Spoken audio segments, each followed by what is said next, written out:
Hello friends, welcome back to our channel. Friends, આજે આપણો જે વિષય છે બહુ જ ઇમ્પોર્ટન્ટ વિષય છે અને આજે હું વાત કરવાનો છું આવનારી ઓલ ઇન્ડિયા બાર એક્ઝામિનેશન 19ના મોક ટેસ્ટ નંબર 4 વિષય. Yes friends, mock test number 4માં આજે આપણો જે વિષય છે કોડ ઓફ સિવિલ પ્રોસિજર, જેને આપણે શોર્ટલી CPC 1908 કહીએ છીએ. અને આના ખાસ કરીને હુકમ નંબર 1 થી હુકમ નંબર 20નો જે કોન્સેપ્ટ છે એમાંથી આજે મોસ્ટ ઇમ્પોર્ટન્ટ MCQs જે પરીક્ષામાં વારંવાર પૂછાય છે એની આપણે ચર્ચા કરવાના છીએ. તો ફ્રેન્ડ્સ, જે પણ કોઈ સ્ટુડન્ટ્સ આજે ચેનલ પર નવા છે, પ્લીઝ ચેનલને સબસ્ક્રાઇબ કરી લો, બેલ નોટિફિકેશન આઇકોનને ઓન કરી લેજો, જેથી આવનારા મોસ્ટ ઇમ્પોર્ટન્ટ વિડીયોઝના નોટિફિકેશન સૌથી પહેલા આપ સૌને મળી જાય. Friends, this is Chirag sir અને આપ જોઈ રહ્યા છો કોઈ પણ કાયદાને ગુજરાતી ભાષામાં ખૂબ જ સરળતાથી સમજાવતી ગુજરાતની નંબર 1 અને આપ સૌની મનપસંદ યુટ્યુબ ચેનલ રિયલ એજ્યુકેશન કેચેટ. તો બહુ જ સિમ્પલી આપણે આજે ક્વેશ્ચન્સની ચર્ચા કરવાના છીએ. આ વિડીયોને એન્ડ સુધી જોજો, જેથી કેવા પ્રકારના પ્રશ્નો પૂછાય છે એની આપણને જાણ થશે અને ખાસ કરીને આપ સારી રીતે તૈયારી કરી શકશો અને પરીક્ષામાં આવા પ્રશ્નો આવશે તો આપ એના ઇઝીલી જવાબો આપી શકશો. તો બિલકુલ સમયને નહીં બગાડીએ, સ્ટાર્ટ કરીશું આજનો વિડીયો.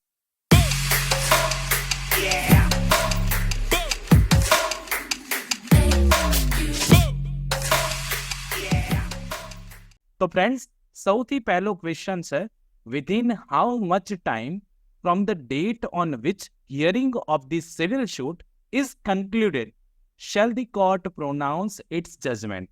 એટલે કે જે તારીખે દીવાની દાવાની સુનાવણી પૂરી થઈ જાય તે તારીખથી કેટલા સમયની અંદર અદાલત તેનો ચુકાદો સંભળાવશે? ઓપ્શન એ 30 દિવસ 30 ડેઝ, ઓપ્શન બી 60 ડેઝ 60 દિવસ, ઓપ્શન સી 90 ડેઝ 90 દિવસ, કે ઓપ્શન ડી એની ટાઈમ કોઈ પણ સમય. તો ફ્રેન્ડ્સ, આ જજમેન્ટનો કોન્સેપ્ટ અહીંયાથી પૂછવામાં આવ્યો છે કે કેટલા સમયમાં દાવાની સુનાવણી થઈ ગઈ, હવે કેટલા સમયમાં જજમેન્ટ જે છે પ્રોનાઉન્સ કરવું પડે. જોગવાઈ આપેલી છે CPCના ઓર્ડર નંબર 20માં. તો શું આવશે જવાબ ક્વેશ્ચન નંબર 1માં? ક્વેશ્ચન નંબર 1માં સાચો જવાબ બની જશે એ. કેમ?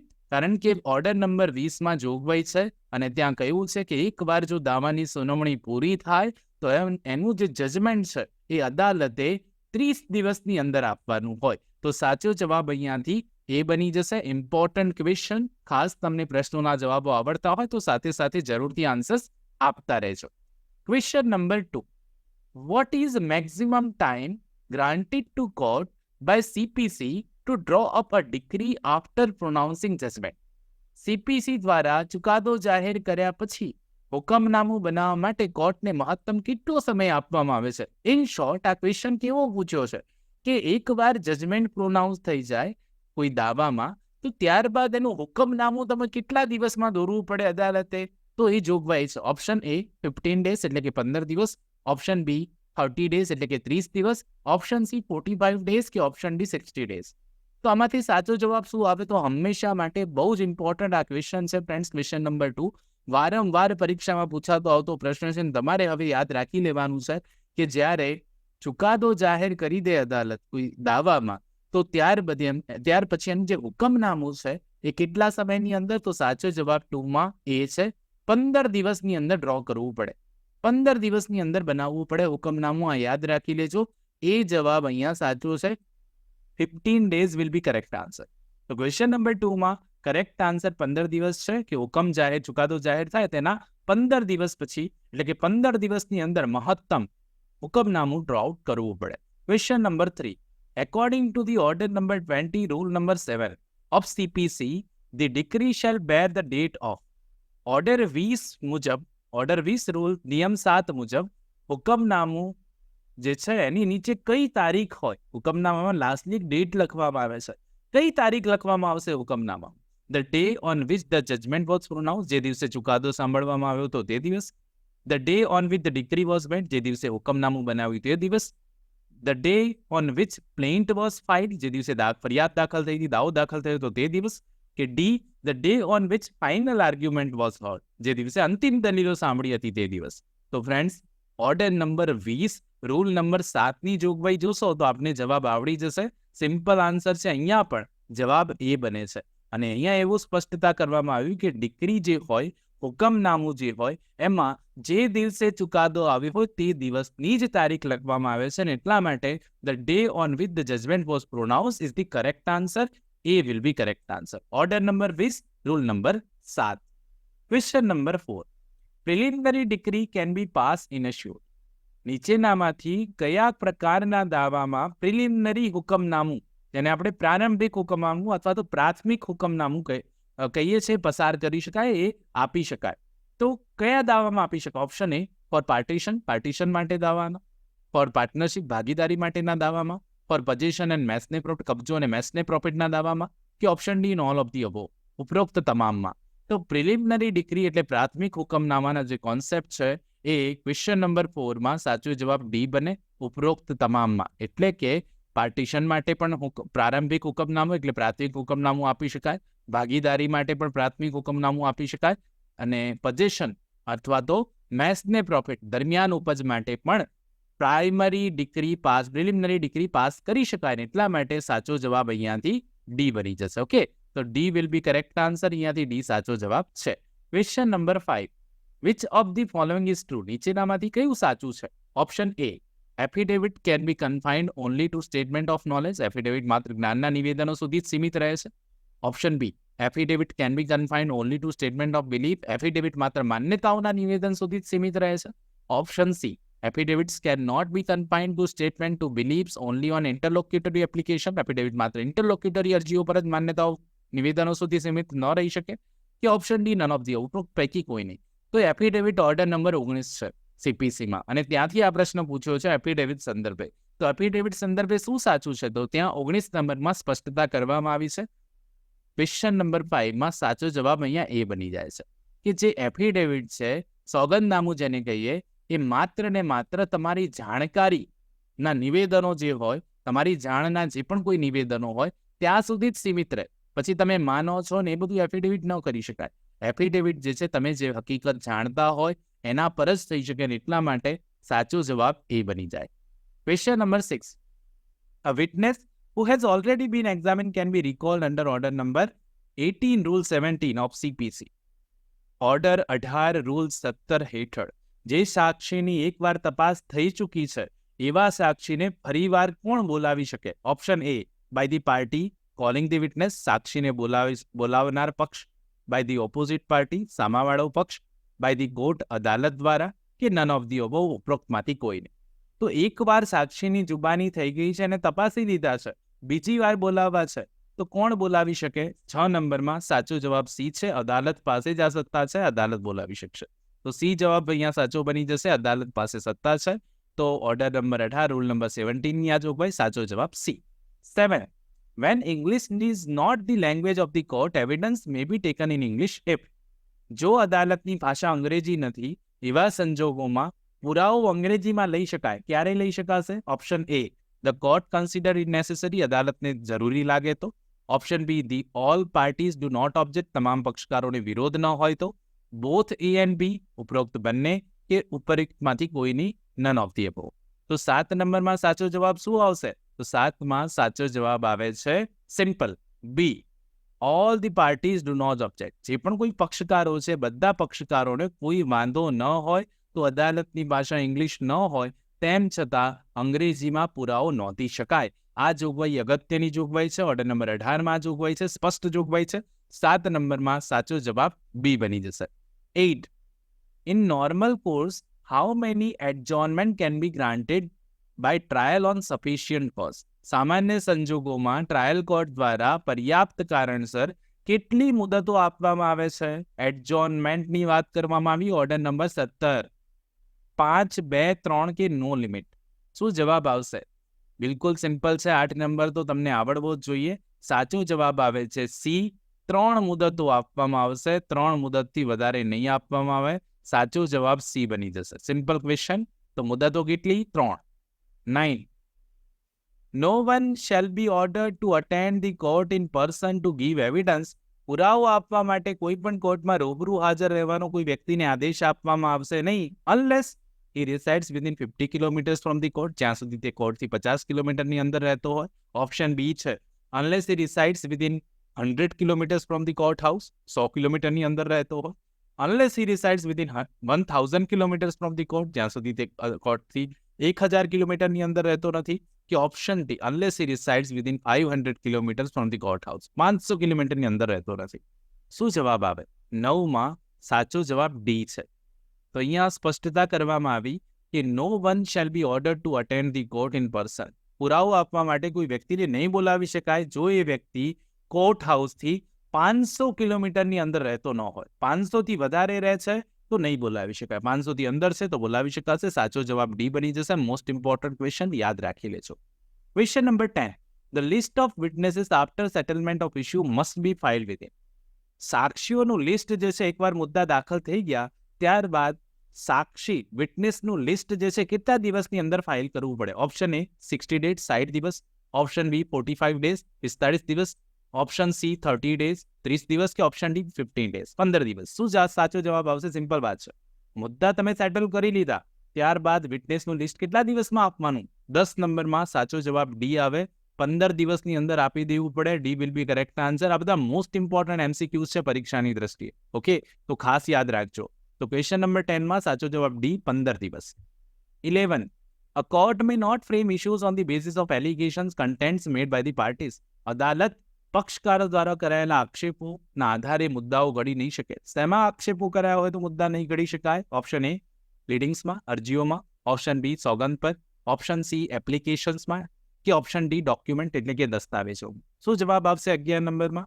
11 નંબરમાં સાચો જવાબ સી છે. જે એપ્લિકેશન્સ કરવામાં આવે છે, અરજીઓ કરવામાં આવે છે ને એમાં તમે જો કોઈ આક્ષેપો કર્યા છે તો એ આક્ષેપો આધારે શું મુદ્દા ઘડી શકાય? તો કે છે ના. ઓર્ડર નંબર 14માં કોન્સેપ્ટ છે અને ત્યાં જણાવેલું છે કે આવી અરજી કરીને આક્ષેપો ઘડ્યા હોય તો એના આધારે મુદ્દા ઘડી શકાશે નહીં. તો સાચો જવાબ ક્વેશ્ચન નંબર 11માં સી બની જશે. 12. In a civil suit issue are framed by the court. Civil શૂટમાં મુદ્દાઓ કોના દ્વારા ઘડવામાં આવશે? એ પાર્ટીઝ પક્ષકારો, B advocate of the parties પક્ષકારોના વકીલો, C representative of the parties પક્ષકારોના પ્રતિનિધિઓ, કે ડી અદાલત. તો યાદ રાખી લેજો ઓર્ડર નંબર 14માં કોન્સેપ્ટ આપવામાં આવ્યો છે કે મુદ્દા કોણ ગળે હંમેશા? તો મુદ્દા જે છે સિવિલ દાવામાં ઇશ્યુ કોણ ફ્રેમ કરશે? તો 12 નંબરમાં સાચો જવાબ ડી આવશે. ઇશ્યુ હંમેશા અદાલત ફ્રેમ કરે. ઓકે, તો D will be correct answer. મુદ્દા હંમેશા અદાલત ઘડશે. 13. Documents which are meant for cross-examination of a witness of the other party may be produced. અન્ય પક્ષના સાક્ષીની ઉલટ તપાસ માટેના દસ્તાવેજો રજૂ કરી શકાય. ક્યારે? મુદ્દાઓના સમાધાન સુધી, till settlement of issues, after settlement of issue એટલે મુદ્દાઓના સમાધાન પછી, option C any time when required જ્યારે પણ જરૂરી હોય ત્યારે, option D along with the pleadings અરજીઓ સાથે. What will be correct answer? તો અહીંયા ક્વેશ્ચન નંબર 13ની વાત કરી રહ્યા છે આપણે ત્યારે documents which are main for cross examination of a witness of the other party may be produce. ક્યારે પ્રોડ્યુસ કરી શકાય? 13 નંબરમાં સાચો જવાબ સી છે. જ્યારે પણ જરૂર લાગે. Any time when required, C will be correct answer. જ્યારે પણ જરૂરી લાગે, જરૂરી હોય ત્યારે રજૂ કરી શકાશે. તો 13માં બિલકુલ સિમ્પલ સાચો જવાબ સી બની જાય. ક્વેશ્ચન નંબર 14, અગત્યનો પ્રશ્ન. Where a party is called upon by notice to admit facts by the other party. એક પક્ષકાર બીજા પક્ષકારને બોલાવે છે નોટિસ આપીને. શું કરવા માટે? હકીકતોને સ્વીકૃતિ માટે. Under order number 12 rule number 4, the party on whom notice has been served has to admit the facts within. તો કેટલા સમયમાં નોટિસ આપ્યાના કેટલા સમયની અંદર આવી હકીકતો સ્વીકારવી પડશે? ઓપ્શન એ નોટિસ બજવણીના 15 દિવસમાં, 15 days of the service of notice. Option B notice બજવણીના 9 દિવસમાં, 9 days of the service of notice. Option C notice બજવણીના 7 દિવસમાં, કે પછી નોટિસ બજવણીના 30 દિવસમાં. શું જવાબ આવશે? હકીકતો સ્વીકારવા માટે નોટિસ આપી છે ઓર્ડર નંબર 12 રૂલ નંબર 4 મુજબ. તો પછી કેટલા દિવસની અંદર હકીકતો સ્વીકારવી પડે? ક્વેશ્ચન નંબર 14 સાચો જવાબ બને છે બી 9 દિવસ. આ રેર ક્વેશ્ચન પૂછાય છે 9 days વાળો, તો તમને આવડવો જોઈએ. બી જવાબ આવે સાચો. 9 દિવસની અંદર સ્વીકારવી પડે હકીકતો. 15. Under order number 12 rule number 2 of this CPC, the time given to a party to admit any document when called upon by notices. કોઈ પણ ડોક્યુમેન્ટ જે તમને નોટિસ આપીને દસ્તાવેજને સ્વીકારવા માટે બોલાવવામાં આવ્યા હોય તો કેટલા દિવસથી તમારે આવવું પડે? કેટલા દિવસની એ સ્વીકારવા માટે હાજર રહેવું પડશે? 15 દિવસ, 10 દિવસ, 7 દિવસ કે 21 દિવસ? તો આ પણ એક અગત્યનો ક્વેશ્ચન છે ઓર્ડર નંબર 12 રૂલ નંબર 2 માંથી. 15 નંબરના ક્વેશ્ચનમાં સાચો જવાબ સી આવે. અહીંયા 7 દિવસનો કોન્સેપ્ટ છે. કે 7 days of the date of service of notice. Notice મળ્યાના 7 દિવસની અંદર તમારે આવી જવું પડે, બોલાવે છે એડમિટ કરવા માટે તો આવી જવું પડશે. 7 days. Question number 16. Interrogatories shall be answered under Code of Civil Procedure by way of affidavit to be filed within ખાલી જગ્યા days or within such other time as the court may allow. CPC હેઠળ જે ઇન્ટ્રોગેટરીઝ છે એ affidavit પર એનો જવાબ કેટલા સમયમાં આપવાનો રહેશે એવો પ્રશ્ન પૂછ્યો છે. 30 દિવસ, 20 દિવસ, 10 દિવસ કે 45 દિવસ. 16 નંબરના ક્વેશ્ચનમાં ઇન્ટ્રોગેટરીઝની વાત કરવામાં આવી. 16 નંબરમાં સાચો જવાબ શું આવે તો યાદ રાખી લેજો, ઇન્ટ્રોગેટરીઝ જે છે એ ડિલિવર્ડ કરવામાં આવશે ખાસ કરીને affidavit to file within 10 days. Okay, 10 દિવસનો જવાબ, 10 દિવસ જે છે સમય આપવામાં આવશે અને 10 દિવસ સાચો જવાબ છે સી અહીંયાથી correct answer. 17. The object of the oral examination under order 10 rule 2 of CPC. તો CPCના ઓર્ડર 10 રૂલ 2 નો હેતુ શું છે? કોઈ વ્યક્તિને મૌખિક રીતે તપાસવાનો, પુરાવો રેકોર્ડ કરવો, ટુ રેકોર્ડ એવિડન્સ, સ્વીકૃતિઓ સુરક્ષિત કરવી, to secure admissions, both A and B, કે પછી દાવામાં વિવાદ સ્પષ્ટ કરવો, to elucidate the matter in controversy in the issue. તો ઓર્ડર નંબર 10 રૂલ નંબર 2 હેઠળ દાવો દાખલ થયો છે ને વ્યક્તિને તપાસવામાં આવે છે તો એનો હેતુ શું? તો સિમ્પલ વાત છે, 17માં સાચો જવાબ ડી બને. દાવામાં એકચ્યુઅલી વિવાદ શું છે એ નક્કી કરવા માટે સાક્ષીને તપાસવામાં આવે છે ઓર્ડર નંબર 10 રૂલ નંબર 2 મુજબ, અને એટલા માટે અહીંયાથી સાચો જવાબ ડી બની જાય. Question number 18. If the appellant withdraws the appeal preferred against the decree passed ex parte, the application under order 9 rule 13 of CPC shall be. જો અરજદાર એક પક્ષકારે પસાર કરાયેલા હુકમનામા સામે પ્રાધાન્યવાળી અપીલ પાછી ખેંચી લે, વિડ્રો કરી લે છે, અપીલ એક્સ પાર્ટી ડિક્રી થઈ હતી એના પર અપીલ કરે છે ને વિડ્રો કરી લે છે, તો CPC order number 9 rule number 13 હેઠળની અરજી શું કરવામાં આવે? જો વિડ્રો કરી લે છે તો શું થશે? ઓર્ડર નંબર 9 રૂલ નંબર 13ની અરજી ઓપ્શન એ નામંજૂર થશે, ઓપ્શન બી રિટર્ન એટલે પરત કરવામાં આવશે, ઓપ્શન સી રાખવા યોગ્ય ગણાશે કે ઓપ્શન ડી અપીલ કોર્ટના અભિપ્રાય માટે ગણવામાં આવશે. તો ક્વેશ્ચન નંબર 18માં સાચો જવાબ શું આવે? સી આવે. એ મેન્ટેનેબલ છે, કરી શકાય. ઓર્ડર નંબર 9 રૂલ નંબર 13 હેઠળની અરજી જે છે ભલે એપેલેન્ટે પાછી ખેંચી લીધી હોય અપીલ, એ મેન્ટેનેબલ છે, રાખવા યોગ્ય છે. સાચો જવાબ C. 19. Application under order number 9 rule 17 of CPC to set aside the order of ex parte proceedings may be filed. કેટલા દિવસની અંદર CPCના ઓર્ડર નંબર 9 રૂલ નંબર 17 હેઠળ એક તરફી કાર્યવાહીનો ઓર્ડર થઈ ગયો હોય એને સેટ અસાઇડ રદ કરાવવા માટેની અરજી કેટલા દિવસની અંદર દાખલ કરવી પડે? Within 30 days, within 60 days, within 90 days at or before the date fixed for hearing. શું જવાબ આવે 19માં? કેટલા દિવસની અંદર કરવી પડે? સાચો જવાબ ડી છે. Okay, at or before the date fixing for hearing. હિયરિંગની ડેટ ફિક્સ થાય એ પહેલા અથવા તે સમયે તમારે આવી અરજીનો ઓર્ડર જે છે અરજી જે છે દાખલ કરી દેવી પડે. At or before the date fix for hearing. 20 નંબરનો ને આજનો લાસ્ટ ક્વેશ્ચન. આજનો લાસ્ટ ક્વેશ્ચનનો આન્સર તમારે મને કોમેન્ટ કરીને આપવાનો છે, તો બહુ શાંતિથી સમજજો ને કોમેન્ટ કરીને સાચો આન્સર આપજો. Where the plaintiff appears and the defendant does not appear in spite of due service of substitute summons for settlement of issue, then the court shall. અહીંયા એવું કેવું છે કે જ્યાં વાદી હાજર થાય છે, પ્રતિવાદી મુદ્દાઓના સમાધાન માટે દાવો સમન્સની યોગ્ય બજવણી કરી હોવા છતાં હાજર નથી. વાદી હાજર છે, પ્રતિવાદીને સમન્સની બજવણી થઈ ગઈ છે, તેમ છતાં ઇશ્યુ સેટલમેન્ટ કરવા માટે પ્રતિવાદી હાજર નથી રહેતા, તો અદાલત કયો ઓર્ડર કરી શકે? Option A, issue arrest warrant against the defendant, પ્રતિવાદી સામે ધરપકડ વોરંટ ઇશ્યુ કરી શકે. Option B, pass an order to proceed ex parte, એક તરફી આગળ કામ ચલાવવાનો ઓર્ડર કરી શકે. ઓપ્શન સી, ડિક્રેટિવ શૂટ, હુકમનામું કરી શકે દાવામાં, કે option D, dismiss the suit, દાવાને રદ કરી શકે. What will be correct answer in question number 20 આપ સૌની સ્ક્રીન પર છે. સાચો જવાબ મને કોમેન્ટ કરીને આપણે જરૂરથી જણાવવાનો છે. સાથે સાથે આ વિડીયો આપ સૌને કેવો લાગ્યો? જો સારો લાગ્યો હોય તો લાઇક કરવાનું છે અને સાથે કોમેન્ટ કરીને નેક્સ્ટ પાર્ટ એવો કોમેન્ટ જરૂરથી કરવાનું છે. જેટલા પણ સ્ટુડન્ટ જુએ છે, જો તમારે નેક્સ્ટ પાર્ટ જોઈએ છે તો કોમેન્ટ જરૂરથી કરવાની છે, વિડીયોને લાઇક જરૂરથી કરવાનો છે. તો એક રિક્વેસ્ટ છે કે કોમેન્ટ જરૂરથી કરજો અને સાથે સાથે આ વિડીયોને લાઇક કરજો. આપના મિત્રો સાથે પણ આ વિડીયોને આપ શેર કરી શકો છો. નેક્સ્ટ પાર્ટ બહુ જલ્દી હું લઈને આવીશ, પણ સાથે સાથે આપની હેલ્પની પણ જરૂર છે. આપ હેલ્પ કઈ રીતે કરી શકો છો અમને? એક વિડીયોને લાઇક, શેર અને સબસ્ક્રાઇબ કરવાની છે ચેનલને. આ રીતે તમે અમને હેલ્પ કરી શકો છો, કોમેન્ટ કરી દેવાની છે. આ જ તમારી હેલ્પથી અમને પ્રેરણા મળે છે અને અમે આવા સારા વિડીયોઝ આપ સૌ માટે બનાવી શકીએ છીએ. તો હેલ્પ કરવા માટે જરૂરથી કોમેન્ટ કરી દેજો, લાઇક કરી દેજો, આ વિડીયોને શેર કરજો અને સાથે સાથે ફ્રેન્ડ્સ, ચેનલ પર નવા છો તો પ્લીઝ ચેનલને સબસ્ક્રાઇબ કરી દેજો. ફ્રેન્ડ્સ, આવા જ નવા વિડીયો સાથે હું બહુ જ જલ્દી ફરીથી મળીશ. ત્યાં સુધી જોતા રહો અમારી ચેનલ રિયલ એજ્યુકેશન કેચ. ખૂબ ખૂબ ધન્યવાદ, ખૂબ ખૂબ આભાર.